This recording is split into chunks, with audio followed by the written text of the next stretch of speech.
de Salvador de esta mañana y del resto de la semana. Es el doctor Víctor Figueroa. El pastor Víctor Figueroa es originario de Perú. Él ahorita en ese momento está retirado, ¿verdad? Pero retirado no significa no hacer nada, sino que él se mantiene trabajando en la obra del Señor. Él fue maestro mío en la Universidad de Monterrey. Ahí por el año 95 a 97, más o menos, el pastor estaba dando clases ahí en Montemorelos, hasta el año 2010, me parece que me dijo, pastor, estuvo usted allí, pero al retirarse de ahí, hermanos, él no ha estado tampoco, ¿verdad?, fuera de la docencia.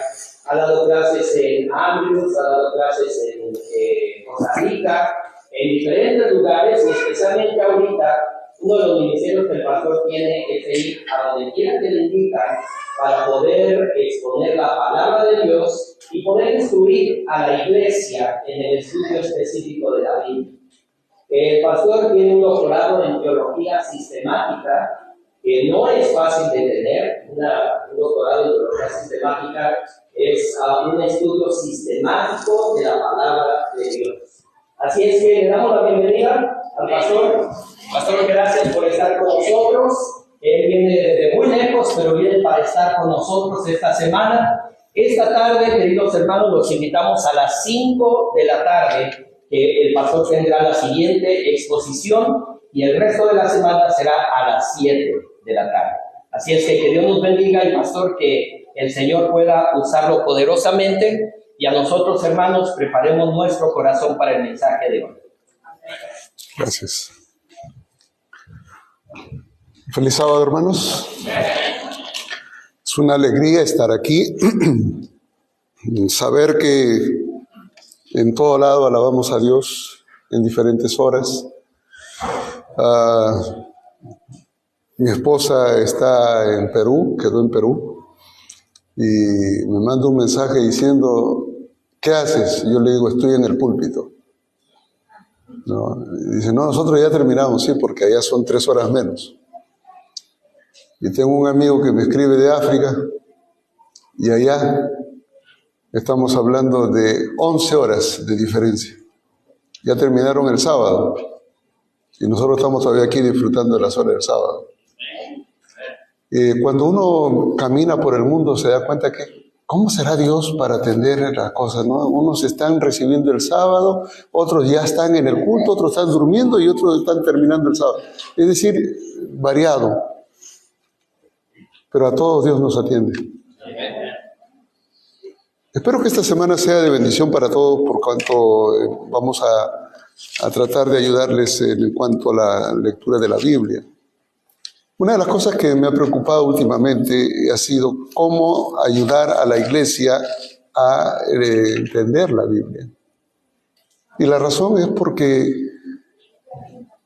tenemos Biblia, pero sin saber tenemos un problema. Y lo denoto ahora, se nota más, digo yo, porque antes no se notaba, ahora se nota más, porque existen grupos y subgrupos dentro de la iglesia y cada quien manejando la Biblia a su manera. Es decir, la misma Biblia, pero cada quien manejando la Biblia a su manera. Esto es como cuando uno va a la Asociación General y uno se rasca la cabeza y dice, a ver, ¿cómo entendemos esto?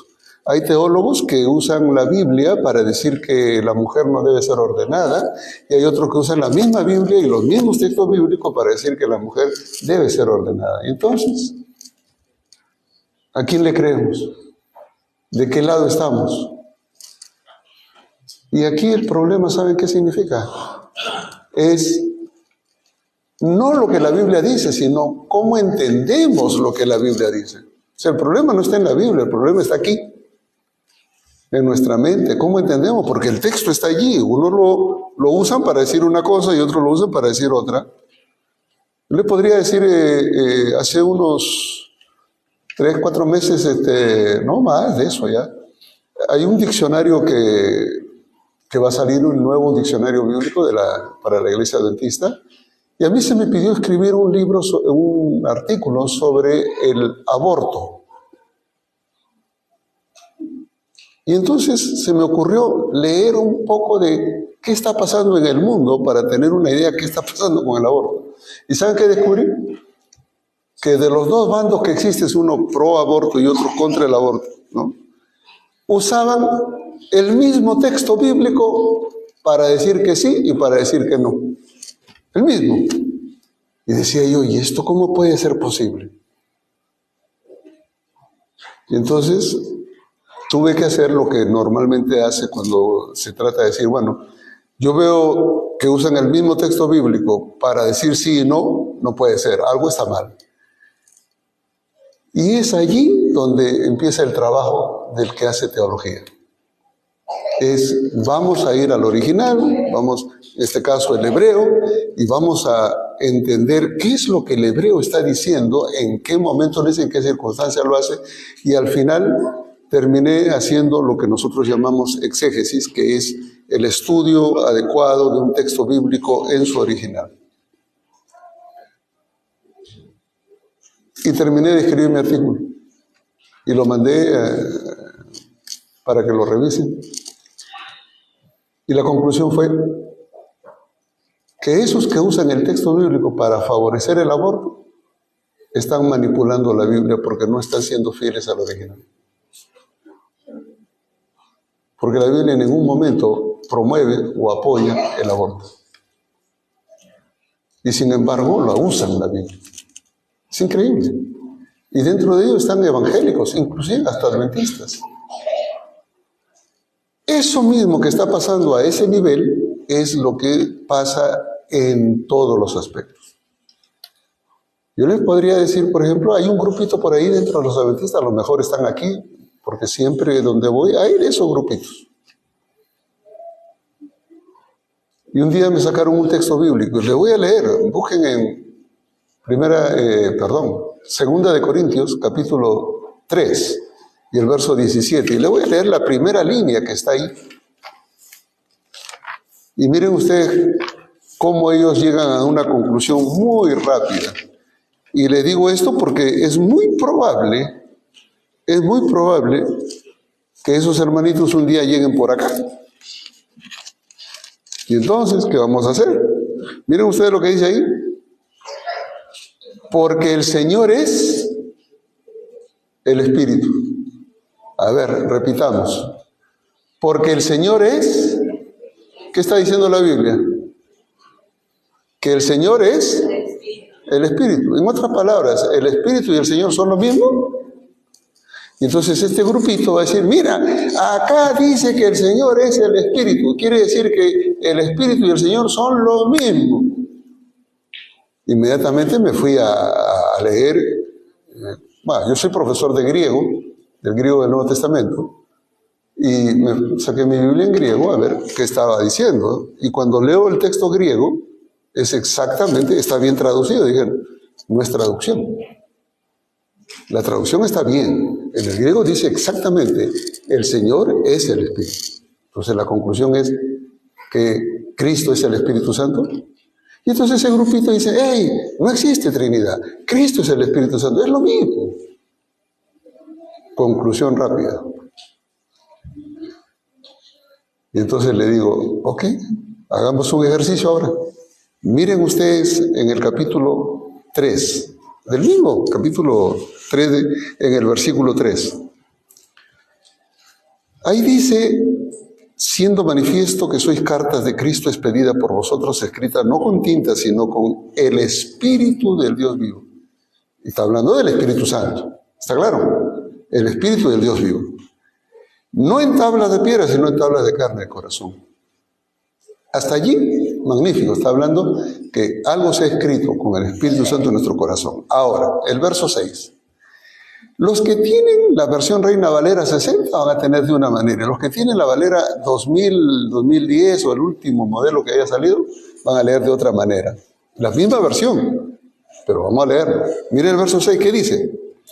El cual asimismo nos hizo ministros competentes de un nuevo pacto, no de la letra, sino del Espíritu. Porque la letra mata, más el Espíritu vivifica. Y la pregunta es, ¿esa palabra Espíritu en la versión 60 está en mayúscula o en minúscula? ¿Ah? ¿Minúscula? A ver, póngase de acuerdo. Acá me están diciendo en minúscula y allá atrás me dicen mayúscula. Es que no están teniendo la Reina Valera. ¿Está en la Reina Valera? Ah, pues que usted tiene una adelantadísima. Pues no. En la del 95 para adelante va a estar con mayúscula. En la del 60 va a estar en minúscula. Y la pregunta es entonces, ¿qué es? ¿Minúscula o mayúscula? Porque si es minúscula, no es el Espíritu Santo. Y si es mayúscula, sí es el Espíritu Santo. ¿Saben lo que está pasando?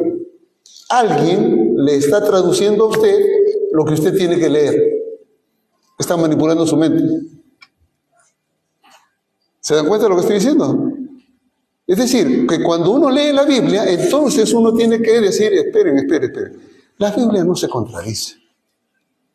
Algo está mal. Y ese es el trabajo de los que enseñamos la Biblia. Es qué está mal y cómo explicarlo a la iglesia para que lo entienda. Y lo que está diciendo aquí, en el verso 6, es que el Espíritu, dice, está hablando en primer lugar de un nuevo pacto. Nuevo pacto. ¿Ok? Está hablando del antiguo pacto y del nuevo pacto. El antiguo pacto era de letra. El nuevo pacto es en espíritu, en actitud. No está hablando del Espíritu Santo. Dice el verso, no de la letra, sino del espíritu, porque la letra mata, mas el espíritu vivifica. Es la actitud con que tú te acercas a adorar a Dios. No está hablando del Espíritu Santo. Por eso es que está en minúscula. Pero los que hicieron la revisión del 95 le pusieron, no, ahí es el Espíritu Santo, vamos a ponerlo en mayúscula. Y les quiero dar una buena noticia, hermano. En el original griego, los manuscritos más antiguos, todos eran mayúsculas. Todo. Así que eso de mayúscula y minúscula lo entendemos nosotros por el español, ¿verdad? Que cuando es mayúscula es una persona, cuando es minúscula un objeto. Solo entendemos, pero ese es nuestro idioma. Pero en el idioma original del Nuevo Testamento, todos los documentos antiguos eran mayúsculas. Así que, ya. ¿Cómo distingo yo cuál es cuál? Así que eso de mayúscula y minúscula, porque alguno de ustedes ya estará pensando, ¿quiere decir que ahora tengo que saber si es mayúscula o minúscula para saber qué? Quiero decirles que en la Biblia no existe esa distinción. Entonces tenemos que no guiarnos por eso. Esa no es una guía segura. Eso ya es una interpretación de alguien que ha puesto con mayúscula en el 95 y 2000 y otro que puso con minúscula en el 60. Y entonces la pregunta es, ¿cuál es cuál? ¿A quién le hago caso? Es la Biblia. Y entonces, ¿quién podrá ayudarnos?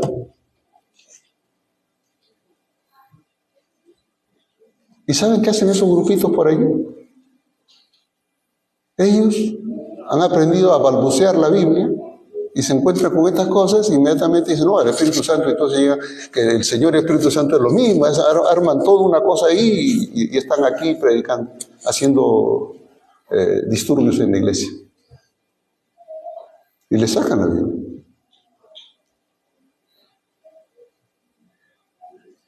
¿Qué necesitamos hacer para entender esto? Si usted realmente quiere entender la Biblia, necesita por lo menos unas 2 o 3 versiones distintas de la Biblia para poder entender qué está diciendo el texto en diferentes formas. Eso le va a ayudar. Pero léalo en 2 o 3 versiones de la Biblia. ¿Y quién se toma el trabajo de tener 2 o 3 versiones de la Biblia? Con la justa, con la única versión que tenemos, a veces ni la leemos. Vamos a tomar 2 o 3 versiones. ¿Ustedes se dan cuenta del problema? Ahora, ¿por qué es importante entonces volver a la Biblia? Porque saben ustedes que la Biblia trae consigo el mensaje específico.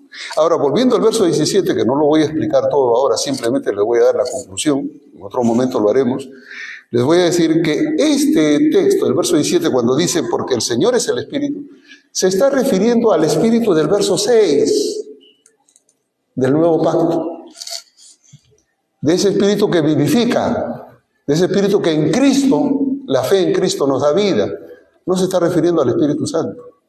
La segunda parte habla del Espíritu Santo, pero eso requiere otra vez un análisis muy minucioso y bueno, en otro momento se los mostraré. Pero ahora yo llamo la atención a esto, ¿para qué? Para decirles, tenemos que leer la Biblia un poquito más sopesadamente más lento y entender lo que leemos.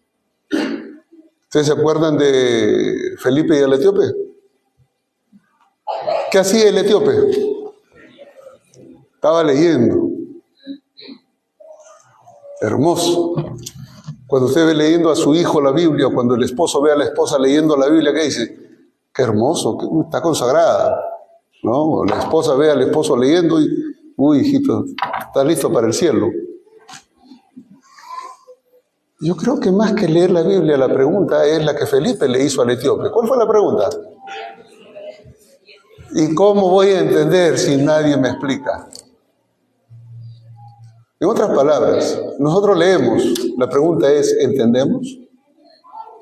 Esta semana mi intención es ayudarlos en el entendimiento. Yo no vengo a decirles cosas nuevas. Yo les voy a decir lo mismo que ustedes saben. Lo que pasa es que yo no sé si han entendido lo que han leído. Pero quiero asegurarme de que ustedes lo entiendan. Si al final lo entienden, me iré contento porque por lo menos lo entendieron. Y las decisiones que ustedes hagan después de entender, eso es su asunto personal entre usted y Dios. Y aquellos que por alguna razón no van a venir, les digo, Dios les da la oportunidad de aprender. Y si ustedes no aprovechan esta oportunidad, Dios les tomará en cuenta también los momentos que pudieron aprender y no lo hicieron. Este es un momento en el cual ustedes pueden no solo venir ustedes, traigan a sus amigos, vecinos, traigan a aquellos que les critican de ser adventistas o a aquellos que malentienden la Biblia. Este es el momento. Traigan. Porque necesitamos entender la Biblia. No es que yo conozca la Biblia. Lo único que voy a hacer es leer la Biblia con ustedes y enseñarles lo que la Biblia dice ahí. Eso es todo. Porque hay formas de leer la Biblia. Muchas formas. Un día viajando de Ciudad de México para Ciudad del Carmen, en el avión me encontré con una dama que estaba leyendo sobre mis hombros. Yo no sabía, pero yo estaba ahí en la fila para embarcarnos y estaba leyendo un libro eran aspectos proféticos en el judaísmo. Estaba en el libro, era sobre profecías en el judaísmo. Y yo estaba leyendo y la persona estaba leyendo otra vez. Es como decir, que las mujeres son curiosas, no lo otro, son curiosas, ¿no? A ver qué lee. Y pues no se aguantó. Y me pregunta, ¿es usted judío? Le digo, no soy judío. ¿Por qué? No es que usted está leyendo un libro de judíos. Ah, sí, le digo, este es sobre la apocalíptica judía. Ah, dice, yo pensé que usted era judío. No, le digo, pero me gusta la vida judía, me gusta. Yo practico muchas de las cosas que los judíos viven, le digo, he aprendido de la Biblia. Y entonces me dijo, oiga, y cuénteme, y entonces empezó el diálogo. Y bueno, ya pasamos, y en el avión, fíjense ustedes la casualidad de la vida. Yo me siento en el pasadizo, y aquí está el pasadizo, y ella se sienta al frente mío en el mismo pasadizo. Estábamos frente a frente. Y ya que estábamos frente a frente, ella me sigue la conversación. Oiga, ¿y entonces en qué quedamos? Y seguimos la conversación. Y al final le hablé un poco de Dios y de su palabra. Y al final, ¿sabe lo que me dijo ella? Ay, dice que yo tengo una manera curiosa como Dios me habla. Así le digo, ¿cómo le habla Dios? Mire, yo cierro los ojos, abro la Biblia y pongo el dedo. Y digo, ¿dónde está el dedo? Leo y ese es el mensaje de Dios para mi vida. ¿Así? Sí, dice. Oiga, le digo, tenga cuidado, porque si usted sigue leyendo así, le puede ir mal. ¿Por qué? A ver, hagamos la prueba, le digo. Hagan ustedes, a ver, ¿cómo le va? Leamos Lucas 10, 25 y 26 para ver qué es lo que Dios tiene que decirnos. A ver. ¿Y qué encontramos ahí? ¿Alguien ya lo encontró? ¿No lo han encontrado todavía? Hermanos.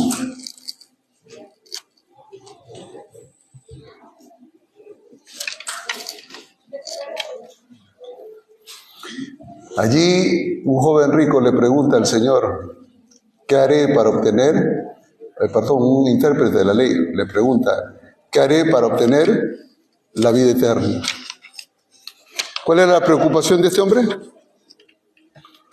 la vida eterna, ¿no? ¿Ok? Y entonces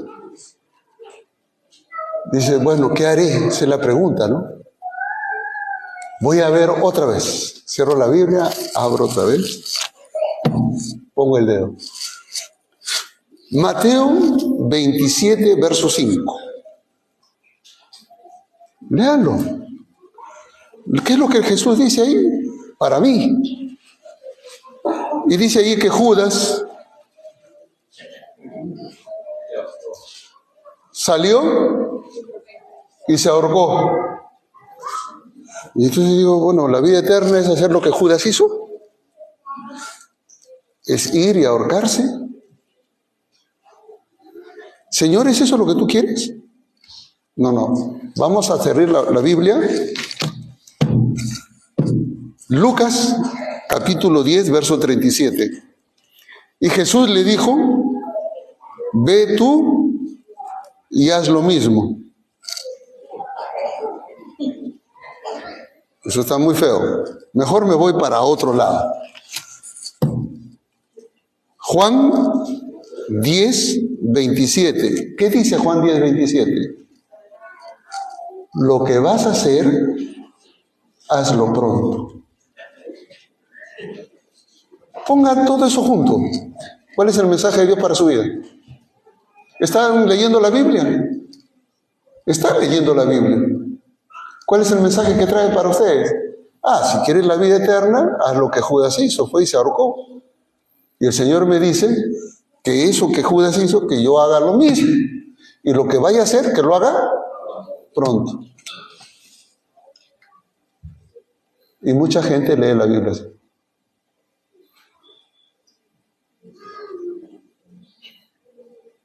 Mis hermanos, la Biblia se ha convertido prácticamente en un libro decorativo en nuestras iglesias, en nuestras casas, donde ya no más la leemos.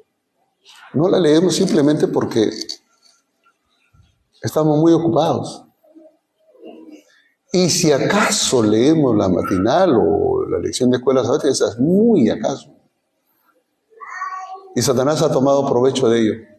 Porque entonces ahora mandan grupitos y grupitos por las iglesias para perturbar la fe y arrastrar a los ingenuos en diferentes doctrinas ajenas a la Biblia.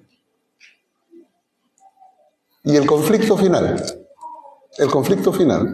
va a ser en torno a la Biblia.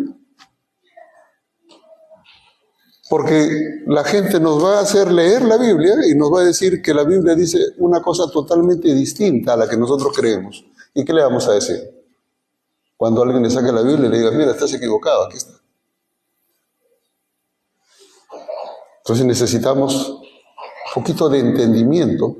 Y la Biblia ha hecho una promesa. Dice, el que tiene falta de sabiduría, pídala a Dios y Él le dará abundantemente y le será dado. O sea, tenemos una promesa.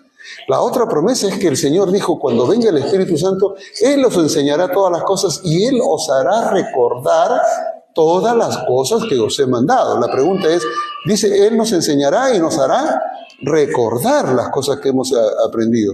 Pero si no hemos aprendido nada, ¿qué nos va a hacer recordar? Yo no sé si a ustedes les pasa lo que les pasa a algunos que van a dar examen. No estudian, pero en el examen están que se rascan la cabeza a ver cómo le viene. Si no han estudiado, ¿qué van a recordar? Y en la Biblia tenemos el mismo problema.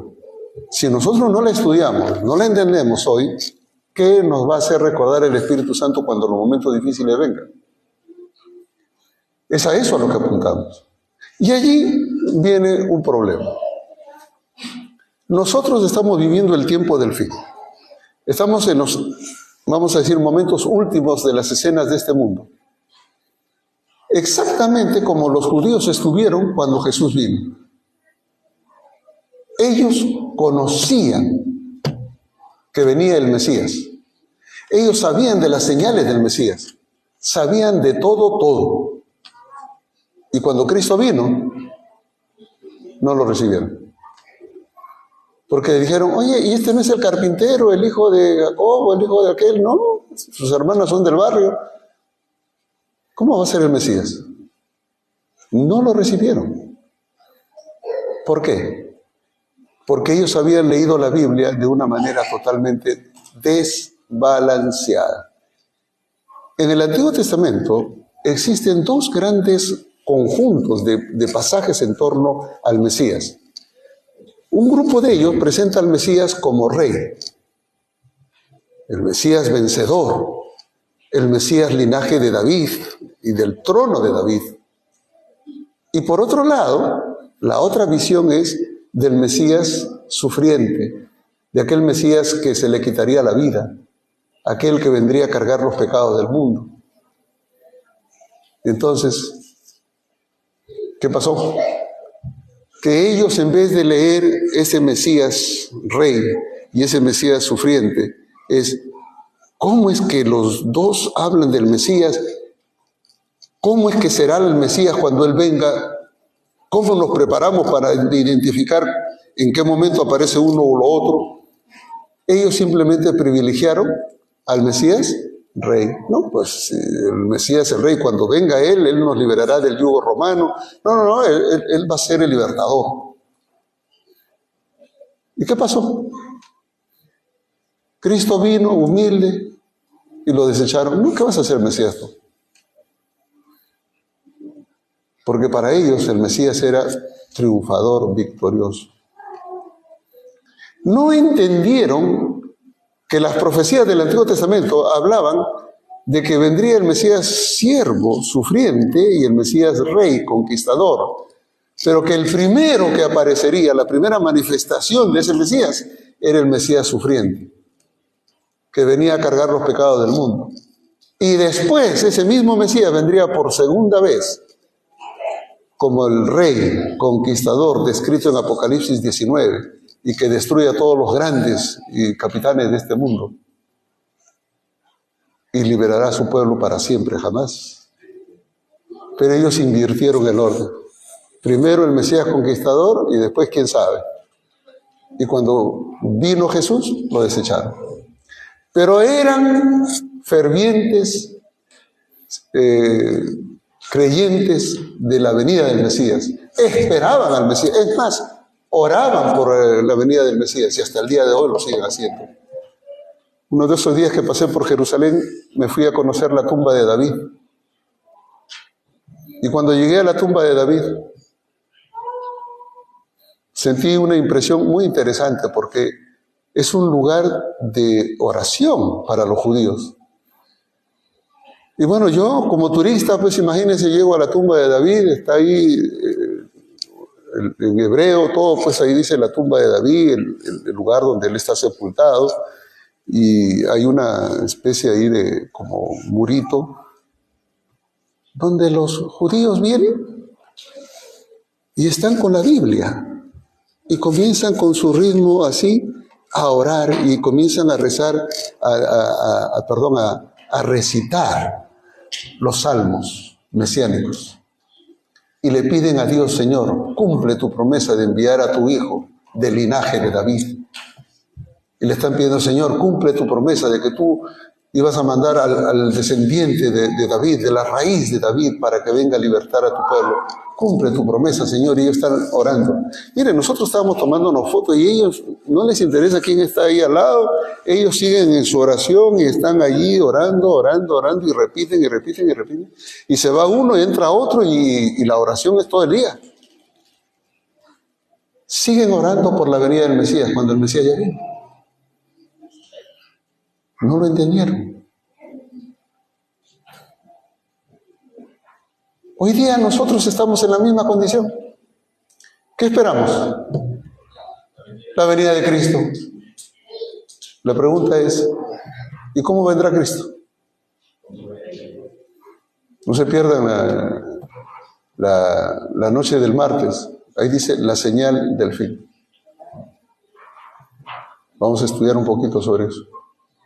Y el miércoles estudiaremos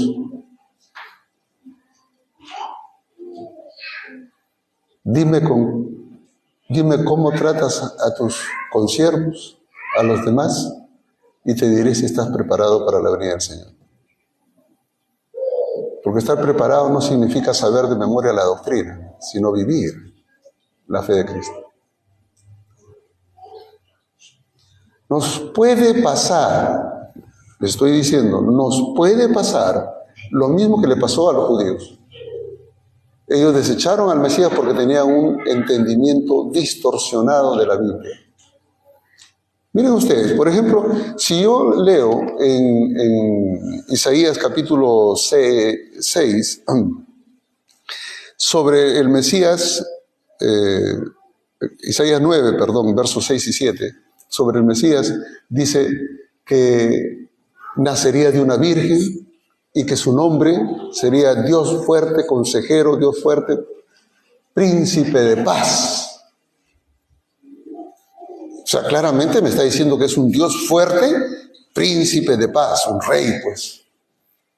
Entonces, si ese es el Mesías, pues yo ya me estoy predisponiendo a esperar a ese rey. Y cuando veo a un carpintero, ¿no?, que dice ser el Mesías, o por lo menos la gente lo reconoce como el Mesías, ¿cuál es mi impresión? ¿Cómo va a ser el Mesías este? ¿No tiene la prestancia de un rey? No puede ser. Y de esa manera los judíos se predispusieron para rechazar al Mesías. Y lo mismo nos puede pasar a nosotros hoy. Recuerden ustedes que antes que venga Cristo, Satanás hará prodigios y milagros y de ser posible engañaría a los escogidos. Mucha gente, incluidos adventistas, muchos, irán tras los pasos del engañador y abandonarán la fe.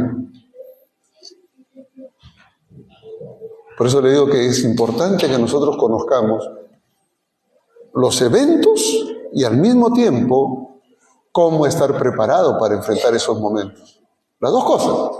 Necesitamos conocer qué acontecerá, pero también necesitamos estar preparados para identificar el error y la verdad. Y solo podremos hacerlo con la ayuda de la palabra de Dios y el Espíritu Santo. No hay otra forma. No hay otra forma. Y entonces hoy que la palabra de Dios ha sido prácticamente relegada porque los medios sociales nos absorben, hoy necesitamos volver a ser el pueblo del libro, perdón. Necesitamos volver a nuestras raíces. Necesitamos dejar que la Biblia sea la que hable y nos guíe. Cuando yo leo en Jeremías 23 y los versos 5 y 6, encuentro que Jeremías habla de un rey. Miren lo que dice el verso 5. He aquí vienen días, dice Jehová, en que levantaré a David renuevo justo, renuevo, es decir, un descendiente, y reinará como rey. Lógico, el descendiente de David reinará como rey, el cual será dichoso y hará juicio y justicia en la tierra. Y en ese día será salvo Judá e Israel habitará confiado, y este será su nombre, Jehová, justicia nuestra. Con esas promesas, lógicamente, yo estoy diciendo, viene un día en que el renuevo, la descendencia de David, vendrá y reinará como rey. Si yo leo eso, digo, bueno, ¿a qué estoy esperando? ¿Un conquistador? ¿Un rey? ¿Un príncipe? Por supuesto. Ezequiel capítulo 34. Miren en Ezequiel capítulo 34, cómo Ezequiel describe en el verso 22 en adelante, ¿no? El verso 22 en adelante, la venida del Mesías. Yo salvaré a mis ovejas y nunca serán para rapiña, y juzgaré entre oveja y oveja. Y levantaré sobre ellas, sobre las ovejas, un pastor. Miren lo que dice. Levantaré un pastor, y él las apacentará. A mi siervo David, él las apacentará, y él les hará por pastor. Yo Jehová les seré por Dios, y mi siervo David príncipe en medio de ellos. Yo Jehová he hablado. Estableceré con ellos pacto de paz y quitaré de la tierra a las fieras, habitarán en el desierto con seguridad y dormirán en los bosques. ¿Por qué? Porque tienen un pastor, un David, un rey. Si usted fuera judío con toda esta promesa, ¿qué espera usted?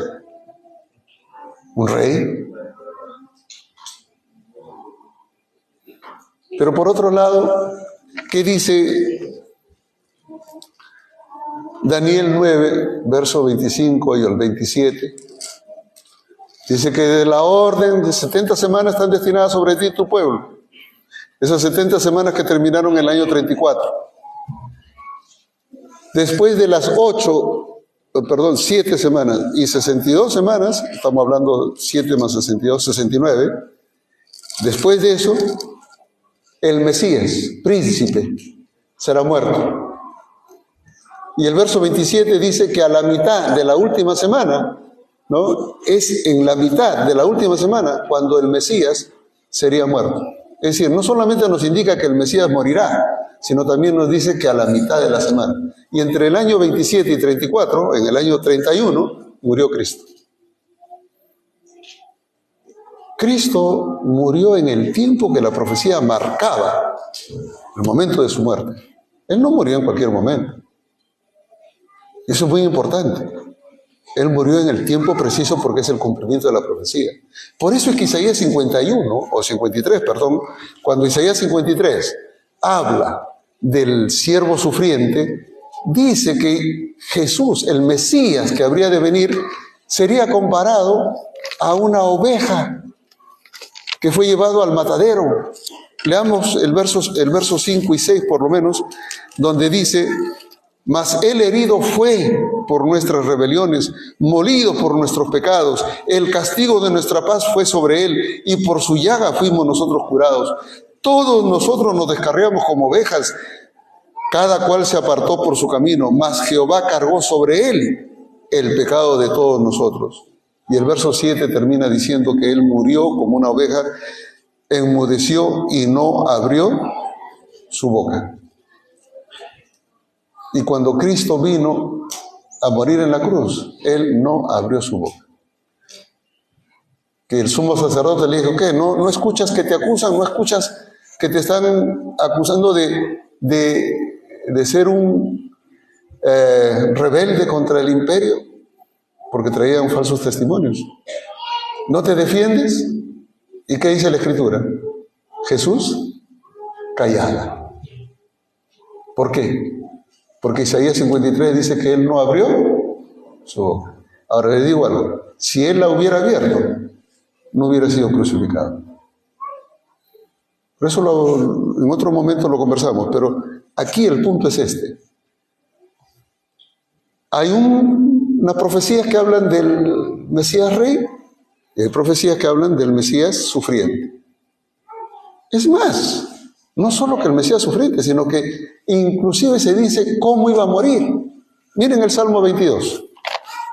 En el Salmo 22, el verso 1, solo para empezar. Cuando Jesús estaba en la cruz, ¿qué dijo? Lean el Salmo 22, verso 1. Dios mío, ¿por qué me has desamparado? ¿Qué estaba haciendo Jesús en la cruz? ¿Estaba quejándose de que su padre lo había desamparado? No. Estaba recitando el Salmo 22. Y saben ustedes que hay muchos que fueron llevados a la hoguera por causa de la palabra de Dios. Juan Hus, uno de los reformadores, fue quemado vivo. Y él, mientras moría, murió recitando los salmos, porque él quería morir como su Señor. Cristo murió recitando los salmos. ¿Por qué me has desamparado? Lean el verso 7 y 8 y díganme cuándo aconteció esto. Todos los que me ven me escarnecen, estiran la boca, menean la cabeza, diciendo: se encomendó a Jehová, líbrele él, sálvele, puesto que en él se complacía. ¿Dónde está eso? Lean Mateo 27, 39 y ahí lo van a encontrar. En la cruz. Pero miren un poco más. Lean el verso 16 al 18. Dice, perros me han rodeado, me han cercado cuadrilla de malignos. ¿Y qué le hicieron? Horadaron mis manos y mis pies. ¿Cuándo fue eso? En la cruz. Horadaron mis manos y mis pies. Contar puedo todos mis huesos, porque a los dos ladrones que estuvieron al lado de la cruz, a eso le rompieron los huesos de las piernas para que se descolgaran y murieran asfixiados. Pero cuando vinieron a Jesús, no le rompieron ningún hueso porque él ya estaba muerto. Por eso él dice, puedo contar mis huesos. Y el verso 18, repartieron entre sí mis vestidos y sobre mi ropa echaron suertes. ¿Cuándo aconteció eso? ¿Jesús sabía lo que iba a acontecer en la cruz? Claro. ¿Sabía que iba a morir en la cruz o no? Cuando dice, horadaron mis manos y mis pies, ya... ¿Cuándo fue escrito este Salmo 22? Fue escrito por David 1000 años antes de Cristo. 1000 años antes que Cristo venga, ya estaba ahí escrito cómo iba a morir Jesús. Horadados pies y manos. Y ahora lean Juan 3:14. Cuando Jesús estuvo aquí en la tierra, y él, mirando la profecía mesiánica, le dice a Nicodemo, algo tiene que acontecer. ¿Y qué cita? A Moisés. Leo lo que dice Juan 3:14. Y como Moisés levantó la serpiente en el desierto, así es necesario que el Hijo del Hombre sea. Fue levantado en un poste para salvación de todos los que eran mordidos por la serpiente. Ahora él necesitaba ser levantado en la cruz para salvación de todo aquel que en él cree. ¿Se dan cuenta ustedes? Jesús vino a cumplir. Él vino a cumplir todo lo que se había dicho de él. Pero los judíos, que debían ser los promotores de preparar un pueblo para la venida del Señor, fueron los primeros que lo llevaron a la cruz. ¿Porque no conocían la Biblia? ¿No conocían la Biblia? No, conocían la Biblia. La mal interpretaron. Porque la Biblia la puede conocer usted así, de una manera desequilibrada o de esta otra forma desequilibrada. Y cuando usted haga este juego de desequilibrio en la lectura de la Biblia, siempre va a haber distorsión. Necesitamos una lectura equilibrada. La Biblia es hermosa cuando usted la lee en su armonía y equilibrio. Pero cuando usted tiene un sesgo, se convierte en un dolor de cabeza porque usted se fanatiza. Para un lado o para otro, se fanatiza. Y eso es lo que está ocurriendo. Por eso es que ahora dentro de la iglesia adventista hay tantos grupitos por ahí hablando cosas. Que si hay que usar velo, que si hay que arrodillarse en toda la oración, que si hay que hacer una u otra cosa. ¿Por qué? ¿De dónde sale todo eso? Una lectura de la Biblia desequilibrada. Necesitamos nosotros ser mesurados y pedirle al Espíritu de Dios que nos ayude a entender la Biblia. Cuando Cristo venga, sucederá lo mismo. Aquellos que crucificaron a Jesús, aquellos que rechazaron a Jesús, no ignoraban la Escritura. Tenían la Escritura, la leían, y en la sinagoga se leía la Escritura. Pero no la entendieron. Enceguecieron su entendimiento. Y eso no es casualidad. Hoy, con mayor razón. Lean 2 Corintios 4:4. ¿Qué es lo que hace Satanás hoy? ¿Cuál es el trabajo de Satanás hoy? Y lo hace de 1000 maneras, ¿eh? A través de las drogas, a través del alcohol, a través de la intemperancia, aún a través de las comidas. Por todo lado. ¿Qué hace Satanás? El Dios de este siglo ha enceguecido el entendimiento de la gente para que no le resplandezca, ¿qué cosa? La luz del Evangelio, la palabra de Dios. Si hay alguien que está interesado en que usted no entiende, que permanezca en oscuridad, ese es Satanás.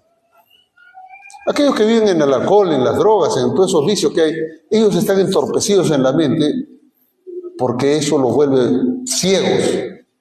¿Y qué en cuanto a los adventistas? Satanás nos enceguece también a través de todo tipo de diversión y entretenimiento que nos evita la lectura de la palabra de Dios. El trabajo es ese. Y si la lee, y si usted la lee, va a buscar esos grupitos por allí para que distorsionen lo que usted lee. Hermanos, cuando usted tenga una duda en torno a la Biblia, cuando usted tenga un problema en el entendimiento de la Biblia, para eso están los ancianos, para eso está el pastor. Acuda. Qué hermoso sería que esta iglesia esté llena de gente que quiere estudiar la Biblia. Mire, yo vengo ahorita, estuve el lunes pasado, llegué de Colombia, donde estuve en un lugar, pero allá por donde el viento llega cansado. Me dijeron, es por allá, el nombre ¿sabe? Del pueblito se llama Lejanías, con eso le digo mucho. Lejanías. Y está por ahí por los llanos, que es la selva colombiana. Y cuando me llevaron era puro monte y monte y monte, era más selva y metiéndose y metiéndose. ¿A dónde me llevan? Por lo menos era el pastor el que me llevaba, digo, no me van a secuestrar, porque por ahí hay guerrillas y todas esas cosas. Y me llegué a un pueblo. Y yo digo, yo recuerdo haber venido por aquí, le digo, no me acuerdo el nombre de la ciudad, pero recuerdo que por aquí llegué. Y después supe que era el pueblo que llegué, era media hora antes de donde iba más lejos todavía ahora. Pero cuando llegué, me llevaron a un auditorio que era para más de 1000 personas. Dice, pastor, vamos a hacerlo acá porque van a venir, de mi distrito son como 6 iglesias, van a venir todos acá. Yo le digo, ¿usted se va a llenar? ¿Vea? Y el sábado de mañana eso estaba reventado, lleno. Y dije, bueno, es sábado. Es sábado. Vamos a ver qué pasa durante la semana. Y para mi asombro, cada noche eso estaba lleno. Más de 1000 personas estudiando la Biblia.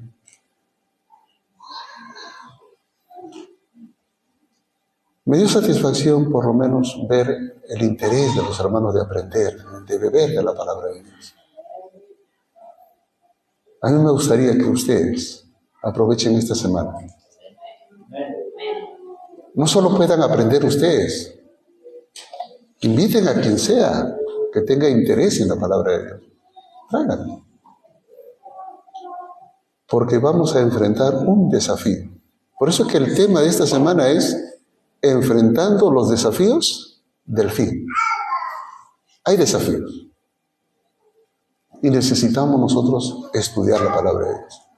Porque solo la Biblia es la luz que alumbra nuestro camino, es lumbrera a nuestros pies. Pero no lo repitamos en la mente, sino que sea una práctica, que realmente lo sea. Porque yo digo, la Biblia es una lumbrera para mis pies. ¿Así? ¿Y te alumbra? No, porque nunca la abro, es como que tengo una linterna y nunca la uso. Entonces, ¿de qué lumbrera estamos hablando? Estamos llegando al umbral de la historia de este mundo y la lectura de la Biblia va a ser exactamente lo mismo que pasó en los días de Jesús. La gente que crucificó a Jesús no es que no tenía la Biblia, no es que no conocía la Biblia, la leían, la conocían, pero la distorsionaron, la hicieron tradición. Y esa tradición fue la que llevó a la gente a crucificar a Cristo. Porque entonces el sábado no se podía hacer nada, porque el sábado no se podía sanar, porque el sábado no se podía hacer milagros, y Jesús vino a hacer eso. Y por eso fue cuestionado, criticado y desechado. ¿Qué va a pasar en estos tiempos? Lo mismo. Muchos se irán detrás del falso Cristo que viene pronto. Y muchos adventistas se irán de la iglesia porque serán engañados. Y todo porque no han entendido, su cerebro está entenebrecido, no han entendido, no les ha resplandecido la luz del Evangelio. Se irán, se perderán. Y muchos que están fuera, que encontrarán en la Biblia la luz, vendrán a la iglesia. Mis hermanos, no perdamos nuestra corona, Hay corona para todos. Aquí no estamos para ganar una... no, pues que si solamente hay 10 coronas y hay 20 personas, no, el que llega primero. No, hay una corona para todos. Así que no tenemos nada que perder, al contrario. Es el gozo no solamente de ser yo salvo, sino mi familia, mis amigos, mis compañeros de trabajo. ¿Saben ustedes qué significa la salvación de Cristo? Eso es lo que vamos a empezar en esta semana, a entender eso. Que Dios los bendiga. Les encargo la Biblia, que sea para ustedes la lumbrera de nuestro camino y que al leerla nosotros podamos entender la voluntad de Dios. Recuerden, Cristo viene. Tenemos la oportunidad de leer la Biblia con entendimiento. Hagámoslo mientras podamos en tiempos de paz. Vienen momentos donde no podrá ser posible. Como dice la profecía, vendrá entonces tiempo de hambre y no de pan, sino de oír la palabra de Dios y no la encontrarán. Porque el pueblo de Dios salió, se fue. Esto de aquí quedará vacío y el mundo perecerá por el pecado, por el oscurecimiento, por la falta del pan espiritual. No esperemos ese momento. Este es el tiempo de fortalecer nuestra fe.